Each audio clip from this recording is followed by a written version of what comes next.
Hello. Today is January 8th, and today is security and some other type of story that I forgot. Business, then security. Business And first.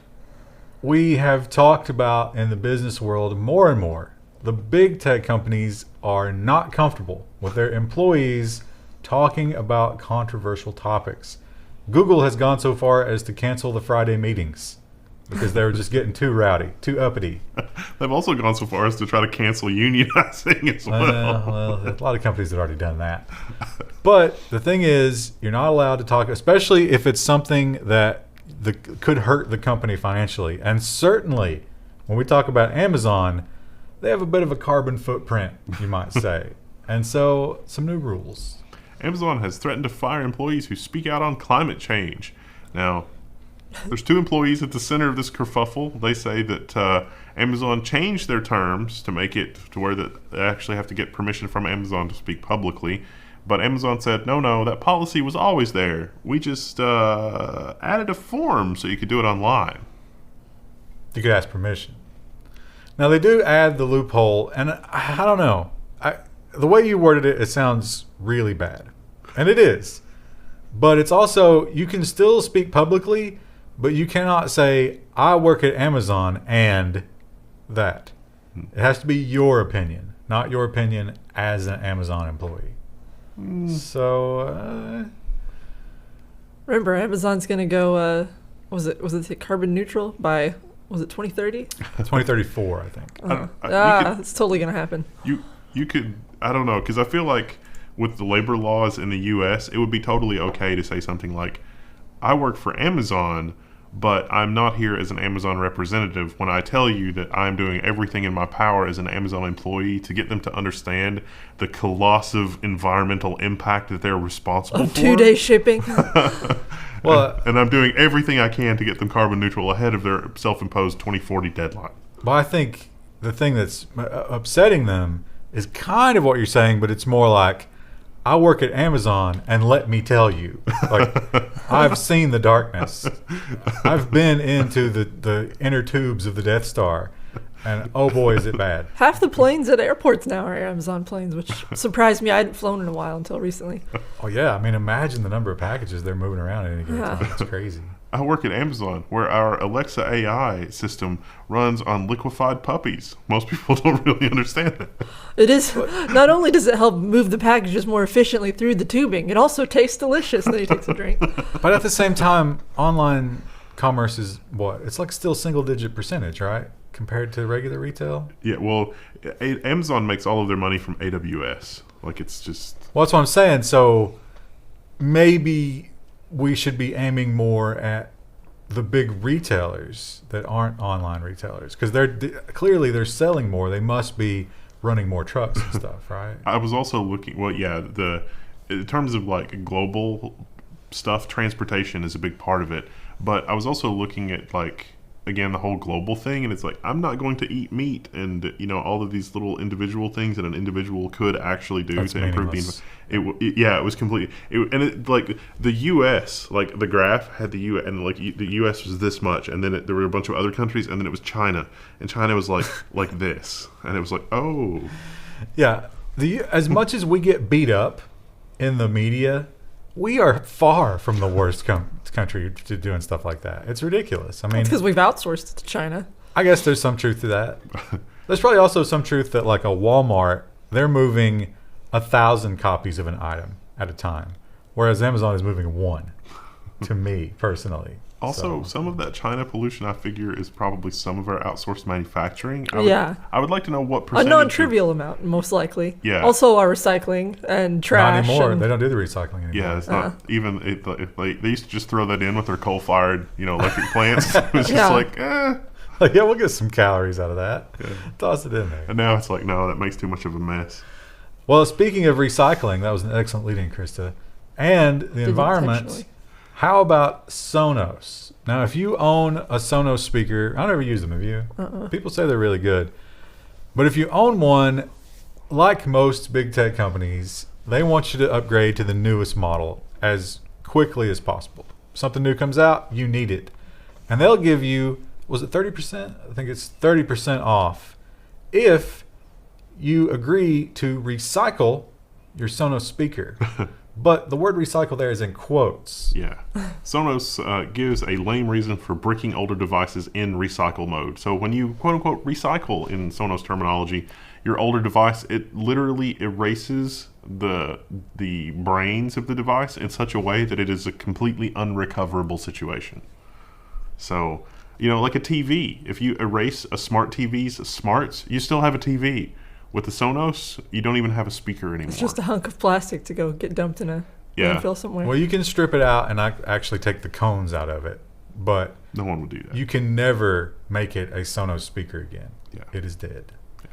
And a lot of people are saying that if we were to refurb that speaker, then that wouldn't be just trash thrown in a landfill. It would be a cheap speaker for someone who can't afford the new speaker. See, stuff like this always drives me insane. We should turn this into a series on Level 1 or something, because just like a smart TV, you need to throw away your fridge because the Android operating system in the fridge is outdated. What universe does this make sense? You need to separate your device from what it does from the brains of it. And so a Raspberry Pi in a stereo system from the 70s, a nice stereo system from the 70s, that is still an amazing solution for electronic and digital audio. I'm still using my speakers I bought in 98. There's a guy that I follow on YouTube that does a lot of stuff. He has a much bigger channel now, but Snazzy, and he's a little bit of an audiophile. But there's a thing that he built out of PVC tubing and just raw stuff, and it sounds incredible. And it's literally just made from PVC and garbage. And so it's that plus a Raspberry Pi is all you would ever need. Forever. You would be using that 50 years from now because it's a Raspberry Pi 37 is out. Let me just take out my crappy 4 gig Raspberry Pi and put in the 40 terabyte Raspberry Pi. And you don't... The thing Recruit that guy for World War III survival. So, that's how it should be. It's like your TV. You should replace your TV because you want more pixels or a better image. Not because Android or Netflix stopped being supported. Yeah. How dumb is that? It's so dumb. So dumb. I question how you would know it sounds good through a microphone and YouTube compression. Well, I don't know. It sounds better than my Dell soundbar. How about that? Google, as you mentioned before, not big fans of unions. In fact, taking some steps to stop that from happening. But here's the thing. Their cafeteria workers aren't Google employees. Hey, we've heard that before, haven't we? But what they are tired of, much like Google employees, is being treated like crap. Thousands of Google's cafeteria workers have unionized. The most surprising thing in this article is that some of the cafeteria workers only make $35K a year, and they're working in Google's cafeteria. In California, which has an extremely high can you standard of imagine, living. You're commuting home alongside the Bentleys of the Google workers? You're probably spending 2 hours in traffic just to get in. To go to your shack. $35K a year. I just don't... that needs to be a documentary, right? How is someone surviving... in California on $35K a year at in the Silicon Google campus? Valley. Yeah. Maybe they're van living, Krista. That's the thing. We did that whole article about that a while back. $3,500, you wouldn't even make it a month. So I can't remember what the name of this third-party company is, but Google just sort of was like, listen, these aren't our employees, but we will continue this contract. So let them deal with it. So kind of a clickbaity headline from Recode, but hey, we clicked. And CES is coming up. This is a good story. CES has a bit of a sordid history with maybe a little bit of sexism. The best story about that was the year that they had an award-winning female sex toy, which they thought was too hot for the show floor. Couldn't have it. Meanwhile, a couple of booths over, literal sex robots. They rescinded the award and then they gave it back. But there was some bad press. And then they probably did Booth Babes a few years ago too, and then they were like, "Oh, is that bad? Should we not do that?" Booth Babes. That's a good point. A couple of years after these faux pas, you would think they would be a little bit more sensitive to this kind of thing when it comes to women, and yet another tone-deaf decision. What an insult, in quotation marks. CES names Ivanka Trump as keynote speaker. I don't know if I consider this sexist so much as just why her? Like, Well, that's the argument. Yeah. Like, there's a lot of women in tech. and this is who you pick. Ivanka Trump is in politics. Not technology. Makes no sense. So that's weird. It is sort of weird. Although, we should point out, too, that we're recording this before CES has even started. So, like, you know, they could have announced Cold Fusion at Or CES. what if she like pulls off her face and she's actually a robot? Whoa! And she's like, "Yes, I've been living Oh, as a man. human for years." You know what? I might have to vote for Trump if that were the case. Pretty sure that's Zuckerberg. But They didn't invite him as the keynote speaker. So. I think she is a very well-educated woman. I mean, I don't think she's stupid, but she's certainly not done anything technologically groundbreaking that we know of, right? Well, next week, if she has an amazing CES speech and is talking about all the new developments in technology and the push to bring technology manufacturing back to the U.S. in some sort of sane way that actually has defined points, then, you know, we can talk about that next week. Otherwise, if it turns into a train wreck of things that don't make sense and non sequiturs, then we'll talk about that next week. I think it'll be a tepid speech with a lot of people making asses of themselves by screaming out and trying to disrupt it. Yes. But Yes, it'll make that's more headlines, likely. that's for sure. Security! Yeah. Now, if I said to you that I wanted to perform an Irish double Dutch on you, you would be terrified probably because you would think it was some sort of lurid act. But it's Yes. not. It doesn't have anything to do with that. It's actually a tax thing that Google does. Or I should say, did. Google will finally stop using the controversial Irish and Dutch tax loopholes. So this will end the Dutch Irish and Dutch sandwich tax scheme, and this is mainly because the EU wants those tax dollars, and the jig is up because the Irish loophole that made this possible, because it really did help the Irish economy to do this, because even they would get a tiny percentage of the taxes, not as much as other countries. Is it like capitalistic from like the tax rates? It's like, no, as the European Union, we will communistically set the tax rates for everybody, and it must be this minimum, which is insanely high. And Ireland is like, we can't, we could get by with taxing them less, and it would actually help our economy. Isn't that? I don't know. Yeah, but when you look at the mechanics of it, it is just so devious. Because it ends up, was it Panama or? Yeah. I was gonna say it's just gonna get moved to somewhere in the Caribbean. No, that's what right? they're doing now. So Yeah. Ireland has special rules that let you move it, and then the Dutch has a weird law that you can go from Netherlands to Bermuda. It's Bermuda. Yes. And so it's like, well, and then Bermuda has no tax. So two countries behaving badly screws everybody else. I don't know. A lot of artists, like music artists, will record albums in Bermuda because somehow that like keeps it safe or something like that. Also, I for bet that's profits. a beautiful place to hang out and record an album on the Yeah. beach. Now, Krista, I don't really understand this stock photo. What do you think? I don't understand it either. They just took the logo and they were like, put it on a pattern. It'll be fine. But it's not even a pattern. It's just odd It's like, images. this is a Lego piece, and then there's a Pac-Man board here without any of the walls, and I think this is from Knight Rider. I don't know. Tron. It's got a weird lens effect. What's the intern playing around in Photoshop? They're like, we need you to make an image. He's like, should I use the flags? And they're like, no. So we have talked about a lot of technology that is now being implanted inside of people, and it's a Monsters inside me. crazy brave new world. And one of those things is a glucose monitor. We actually had a story that was talking about how, like, actually there's technology out there. It's like, wow, you can just monitor your glucose monitor. Although I think that story was about possibly hacking it, Yeah. which is a little scary. But the thing about it is, you've got this glucose. So what it is, it monitors your sugar intake, and if you need insulin, it just gives it to you immediately. Like, you don't have to do anything yourself. It's just like, oh God, That was the hacking they were doing. you've eaten a whole pie. I must save you before you die, which is amazing. But you can also look at the output, or I should say that you could look at the output, because you can't anymore because that's not your organ or blood. Abbott Labs kills a free tool that lets you own the blood sugar data from your glucose monitor, saying it violates copyright law. whose copyright is it violating? It's like, not yours. The data produced from monitoring your own blood level doesn't belong to you. This just seems really just incredibly dystopian. Another loss for the diabetics in the audience. I mean, it's like literally every piece of data is monetized in some way. That is so dark. That's incredibly A dark. boring dystopia.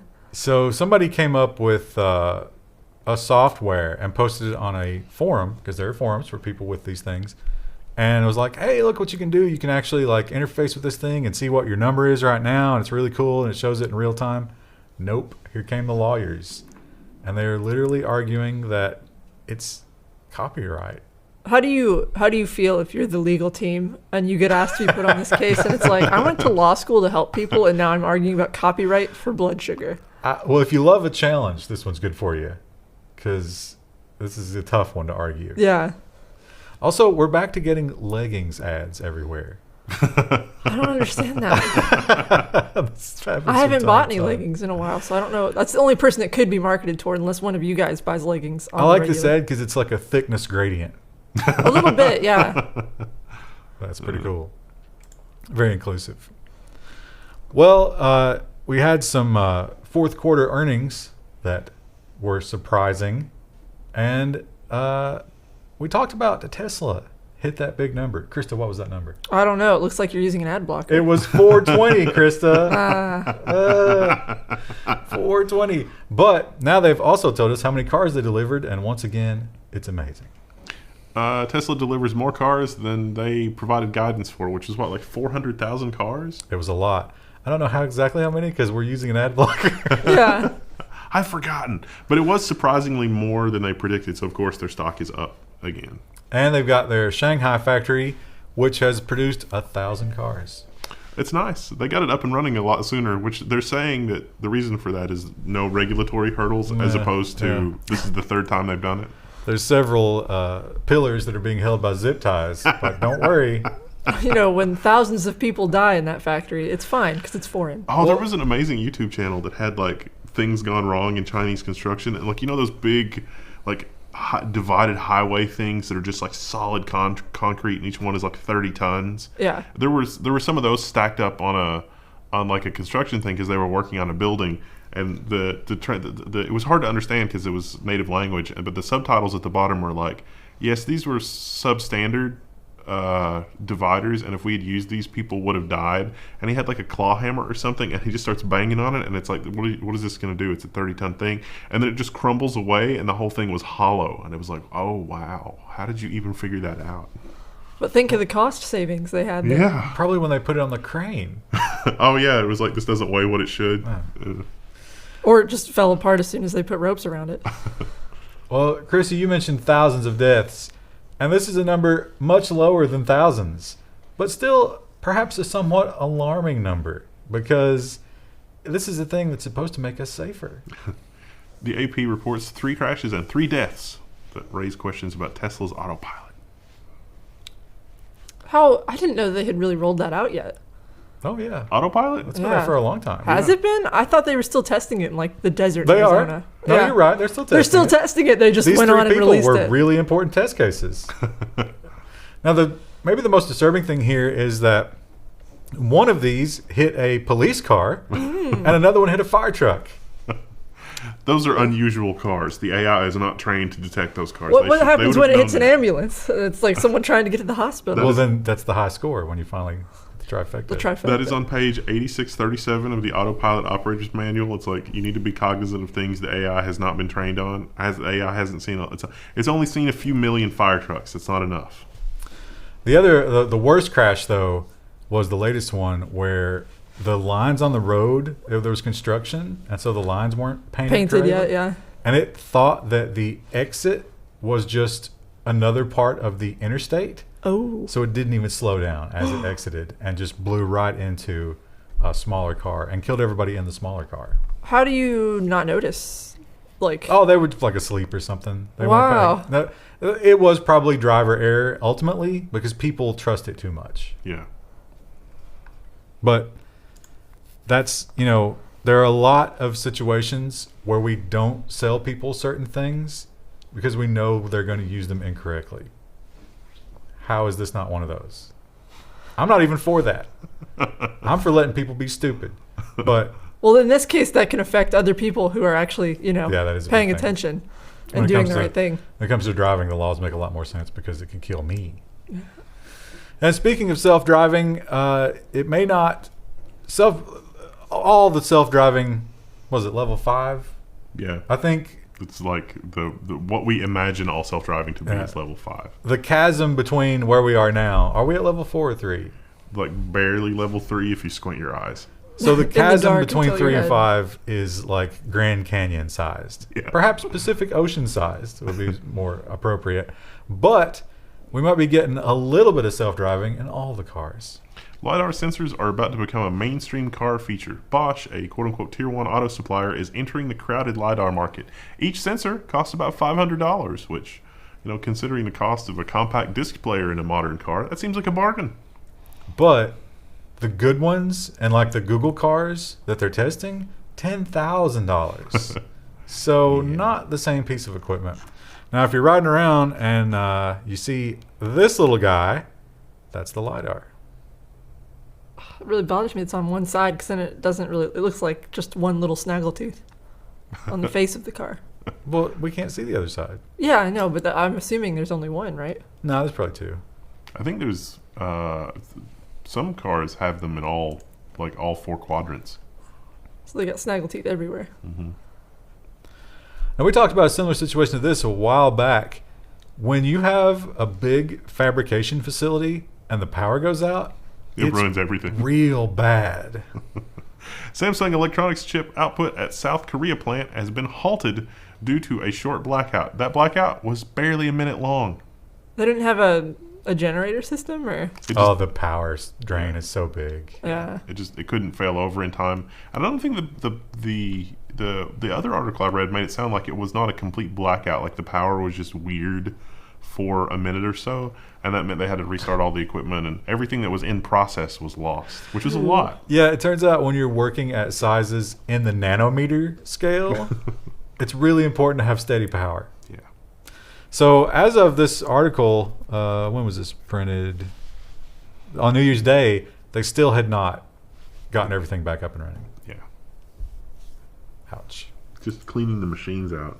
Think like you're printing on a laser printer, and then the power goes out, and then you got to open the laser printer, and it's like, it picked up a sheet of paper. There's a sheet of paper covered in toner that hasn't been fused. It's going to make a huge mess, and then you got to vacuum out the inside of the laser printer, and then there's all these little pieces of paper that are like wedged in the machinery that you got to get out. Now imagine that, but with silicon wafers and something about 1 billion times more complicated than a laser printer. Somebody dropped a pack of Starburst in there. It's a real mess. They gasped when the lights turned off and spit all their starburst out. Well, Huawei. We've talked about Huawei a lot. We talked about 2019 being a decent year for them despite everything. And it turns out it was a record year. $122 billion in revenue despite the U.S. sanctions, but it's forecasting a difficult 2020. This 122 billion was not just from U.S. revenue. I mean, that's worldwide, but the revenue from countries other than the U.S. really, they had grown the revenue a lot, and that's what made up the difference. Although they didn't grow the revenue in the U.S. as much as they'd hoped, obviously. Well, now they're going to get India. Yeah, it looks that way. India 5G. I don't know. Could the American hegemony be threatened? Let's start a war. Please no. The Lime bikes and all of the little rental scooters and everything seem to be very polarizing. Not just because they're annoying, but people don't seem to respect them. They really don't. The ones around here just get dumped everywhere. Which is weird, and a lot of Chinese companies are finding that out, much to their detriment. Chinese startup Mobike loses more than 200,000 bikes. So people vandalize them, they cut them into pieces, they recycle them, steal them, convert them into Mobikes that are not controlled by Mobike. Yeah, it lost 200,000. Okay. Did they expect a different outcome? Because this seems obvious. Yeah, they did. Now, these weren't all in China either. A lot of these were operating in the UK. It was a Chinese company. Yeah. They were operating in the UK. I don't think that they were ready for the level of destruction that you don't have when you don't have a social metrics, or what's the social score system, and you can't like retaliate against people doing this kind of thing. Yeah. They just Well, I mean, in China, it's like you might lose a few points off your social score, or if this is like your 10th infraction, maybe you would lose a kidney. I really like this little cartoon. Oh. It's painted the bike, in case you didn't know. Yeah. I mean, if you just dropped 100,000 of these off in New York City, the police in New York City literally do not care, not to mention they're banned. Also, you know that this was not created by a Western company. Only China would create this cartoon. Because in a Western situation, the races would absolutely be reversed.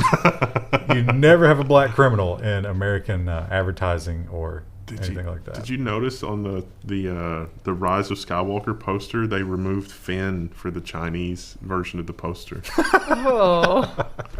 Wow. Didn't the actor for that recently kind of like shit on that movie? There was something about people calling him a misogynist, but I don't remember why. Yeah, it was Twitter outrage, so I didn't keep up with it. But I don't know. I didn't know who was angry at who. Whoops. I'm sure someone in the comments will They tell might have us. just been trying to drum up some excitement about that film. 'Cause it doesn't seem to be setting the world on fire. There was one researcher that said that a lot of the people that were saying the most negative things about it were the same bot accounts that were trying to stir up trouble with something else. And it's like, really? Who do you think's responsible for that? Well, is The that researcher's probably from Disney, let's be honest. Yeah, I mean, is it that, or is it, you In know, the same way when people criticized the last film, they're like, oh, it's just basement dwelling neckbeards. Don't What- listen to them. What if it's the Roddenberry family? that would be good on them? Well, India. Now, we talked a while back, I think it was early this year, about Amazon and Walmart were both making big plays in India. And the Indian government kind of cut their legs out from under them. Because Walmart bought Flipkart. Wait, do you remember how much it cost? It was crazy. Yeah, it was a crazy amount of money, yeah. It was billions of dollars. And India let them buy it, and they were like, oh, you thought you were going to do business here? Think again, Walton.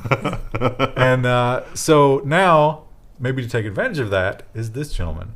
India's richest man is ready to take on Amazon and Walmart's Flipkart. He pulls off his face mask, and it's actually Bezos. So he, if I understand the article right, which is maybe not, his idea was to unite e-commerce and point of sale. So there are a lot of these convenience stores and neighborhood markets and crap like that. He wants to unify delivery and pickup and product restocking and everything in a completely automated way, so that the shop owner just has to manage inventory and like their point of sale system, but his software and system and delivery and everything literally runs everything. Yeah, I got the impression. I don't think they want, like, your confusion is merited because they didn't really describe how it was going to work, but I got the impression that all those little rural corner stores that are servicing, like really low population for 20 miles are going to be kind of delivery hubs. Yeah. So you go there, you pick up your package, but while you're there, it's well stocked with this guy's products. So you buy some of those as well. Yeah, it's like the way it was described made me vision like, a 7-Eleven like where we grew up, where it was just like, the one dirty guy running it, and there's like The Dollar General. yeah, there's some Pepsi in there from like maybe 20 years ago because it's like the old stock cans, and it's like how long has this been in there? But this guy would be doing the same thing, but there's things run by the algorithm. So like one day the shop owner gets a package and it's like Pocari Sweat. What is this? And he just stocks it, and then all of a sudden that's the most popular product in his store, and he has no idea what's happening. Those little gas stations, though, best bacon, egg, and cheese biscuit you'll ever get. Yeah. It's always like the old lady working behind the counter. Yeah. Yeah. And she like cooks every morning for everybody. Well, switching over to security, we have some bad news about Google, but we have some good news for you. Because as we read the security stories, you might be thinking to yourself, Jesus, what can I do? How can I escape it? I need online functionality, but everybody just wants to steal my data. And the answer, unfortunately, is that you have to do it yourself. But how are you going to do it yourself? Who do you trust? How are you going to get a cloud presence that's just yours? Well, there's an answer. Is that the Linode thing? It's Linode. Okay, yeah. So Linode is sponsoring the news, so it's really exciting. So we've been using Linode for like a very long time, and in fact, if you look at some of the old Level 1 videos from a long time ago on the Linux channel, we were using Linode. So there's a Linode link in the bottom. Linode has sponsored this video. If you want to roll your own VPN, they recognize that a lot of people were doing that. A lot of people like me were making videos. I'm like, okay, install Debian and then do this thing and then set up. No. They got a one-click thing now. You just log in the control panel, you click a few buttons, and you're actually running a VPN on Linode. Why is running a VPN on Linode better than like a VPN provider? Well, it's got some pretty good upsides, one of which is you control the endpoint. So, like, you control the server that you're getting out on the internet from. Let's think back. What was the name of the Facebook one? Where they were spying on everything? It was like, hey, keep you safe from everybody else. And then they were just stealing it. What was the one that was compromised? NordVPN? I'm surprised they're still in business. Yeah, NordVPN was... that was bad. Yeah. But you can do your own stuff. Of course, you can set up your own hosting for things like Open Media Vault or MB or anything like that. There's a coupon below. You get $20 off. So there's that. So yeah, Linode's pretty cool stuff. Do you guys, do you feel like that was a natural advertisement in the middle of the news? Let us know in the comment below. We're not good at this kind of We're thing. still getting the hang of it. Yeah. So yeah, we did the one as like a draft, and it's like, oh yeah, no, we need to. But we actually have been using Linode since the dawn of Level 1, even before, because it's good stuff. It's a pretty good deal, and it's fast, which is always nice, and they don't screw up much. Ryan actually did a really good segue there, but like me and Wendell both were just like, huh? I was like, is that what you're talking about? Because we prepped in the beginning. I said, you think the Google story would be a good story? Oh, that was this story. Okay. And I was basking in the sun in the window because it's cold, and Wendell was checking his phone. I've got a lot of distractions right now, so. So with that in mind, Anyway, to perhaps also the link was bad last week, and we called them up and we were like, why doesn't the link work? And they were like, how dare you? We're focused on uptime, you morons. Don't interrupt us, because that's how much they care about your server. But it works now. So 24/7 support. But Google, now there is this constant debate. You talk about something, you don't search for it, you don't do anything else, and it shows up in your advertising. How did it happen? Well, is the phone always listening? Some people say, no, you're being paranoid, you're a conspiracy theorist. Some people say, of course it is. And USA Today gives us at least one path to where that is definitely true.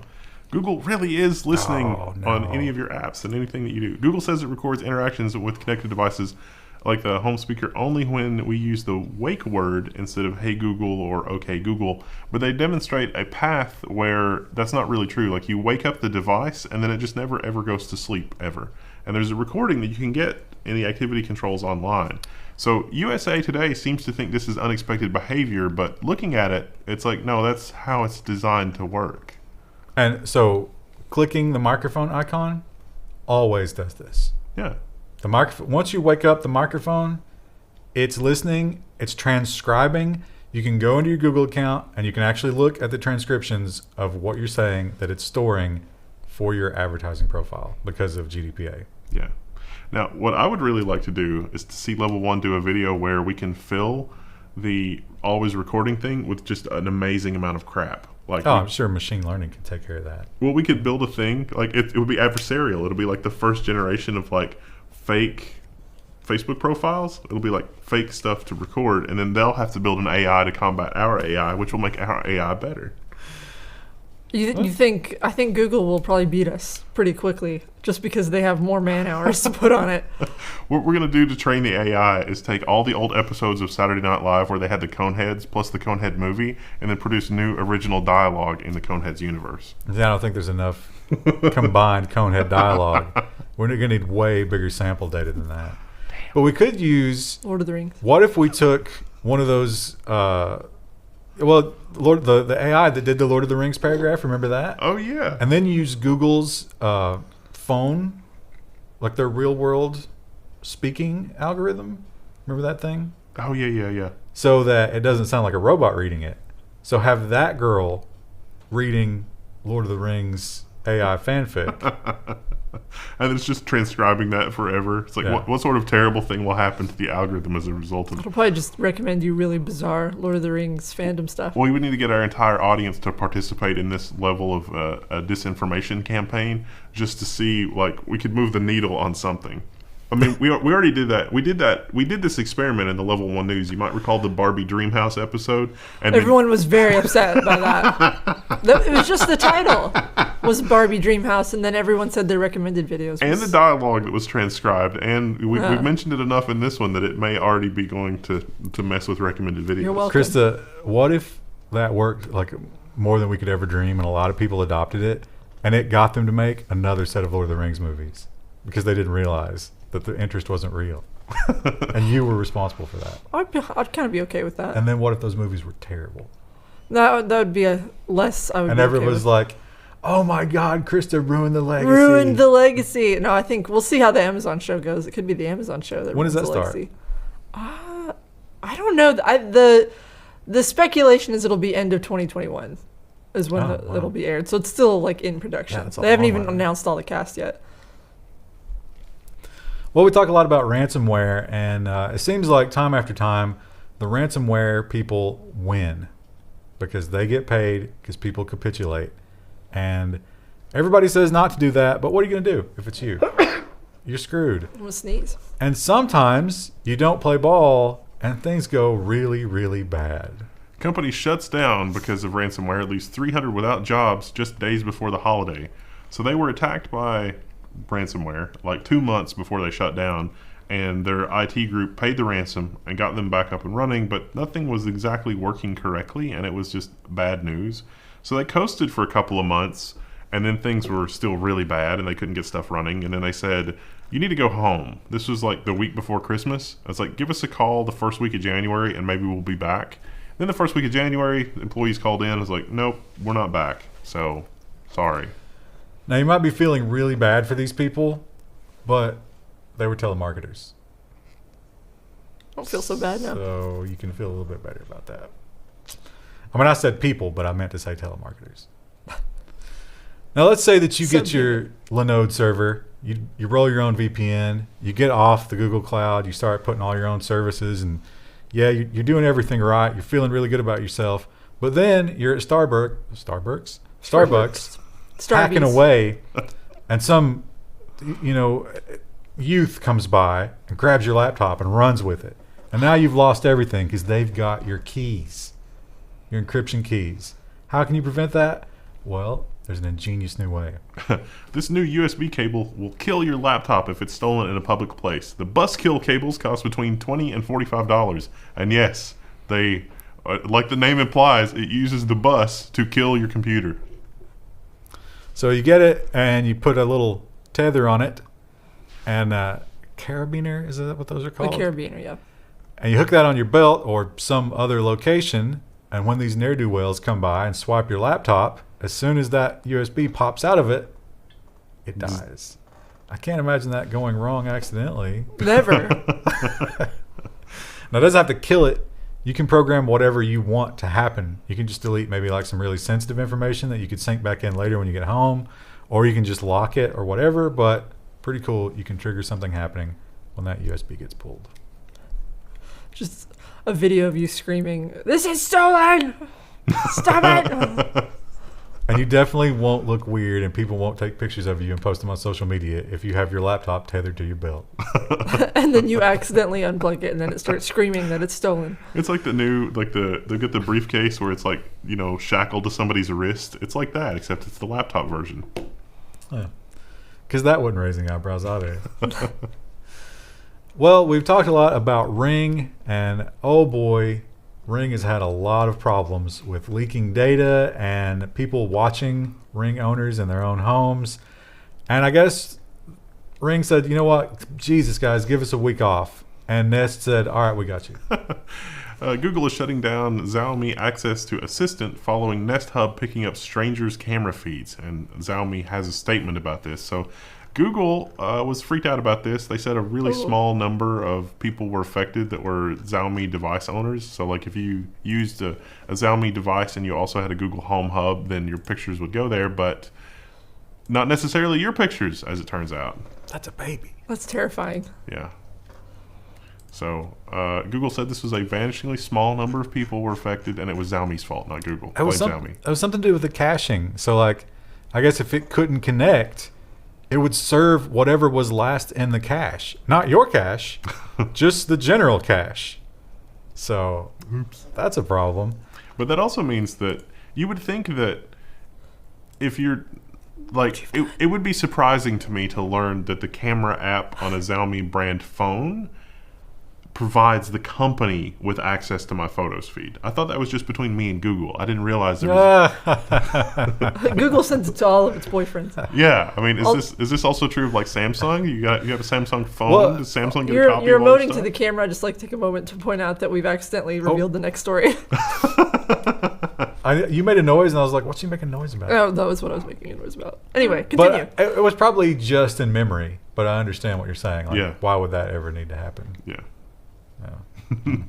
Maybe it's one of those things where they're trying to cover up that the connectivity is terrible by showing you a still image of the last frame, Of somebody else's house. and you're not likely. Wait, I don't have Well, no, it's wallpaper supposed to like be of that. your house, Yeah. but if nothing's going on, you'll be like, "Oh, the video's fine," but it's not. It's actually just a still frame. Well, this one was ruined. Yeah. It was given away too soon, so why even try for a lead-in? Chrome extension caught stealing crypto wallet private keys. No, not that one. No, not that one again. This one is called Shitcoin Wallet. Wow. How shocking that I downloaded something called Shitcoin Wallet. It turned out to be something I wasn't expecting. Turned out to be shit. So this is Ethereum, and what was the other one? There was another one. Oh, it was just two kinds of Ethereum tokens. But it also injected JavaScript on popular crypto sites and tried to steal any kind of crypto that you had in there. Or session token or... Whatever it could get. Yeah. So That's bad. maybe uninstall that. I don't think I would ever trust a browser plugin for my crypto needs. Probably a bad thing to do in general. And so you might be thinking, well, I need protection from Google, but you know what? I just don't have the know-how or the ambition to run my own calendar on Linode. You Which totally can run that on which is- Linode. which That would is be my sad. recommendation. Really, that's what you should do. You really should click that link. But if you just can't do it, perhaps this is a solution. ProtonMail takes aim at Google with an encrypted calendar. So an encrypted email provider, ProtonMail, has officially launched its new calendar app in public beta. I haven't played with it. It looks cool, but I haven't played with it. It looks pretty much like every other calendar. Got some screenshots here. I was gonna say, I feel like it's a little bit hard to mess up a calendar, though. I guess there's always the chance that someone could, but It's an online encrypted calendar. Do you have to do a key exchange when you want to send somebody a meeting invite? actually, I say it's hard to mess up a calendar, but I know someone who did, so never mind. We did a really, really bad calendar one time. Yeah. I mean, It was like, why is this so bad? Why it is was this way? such a misery to work on that calendar.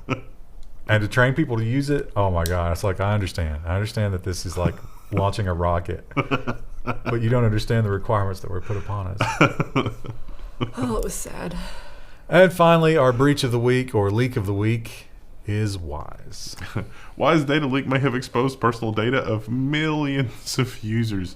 The securities camera startup blames an employee error for a weeks-long data leak. Yeah, so not a good look. Again, like the Ring setup, when you have something that is so made of wet paper, it's going to be easy for people to make mistakes and accidentally leak literally everything. I think this guy just backed up the database because he was moving it or upgrading something, and he didn't put any sort of credentials on the backed up database and just left it there. Whoops. That sounds like one of those Ron Wyden offenses to me, right? Somebody's going Going to to prison. jail. That's 10 years right there for the CEO. There were a lot of companies that were, reacted that way to the California thing. So the California thing is another thing that went live January 1, which is if you're a California resident, you can tell companies not to sell your data or opt out of that, which is neat. What do we got for Friday? Is We it haven't just done nonsense? we haven't done robots yet, right? Oh, yeah, no. Robots and nonsense. Neat. My two favorite categories. We will talk to you then. Bye.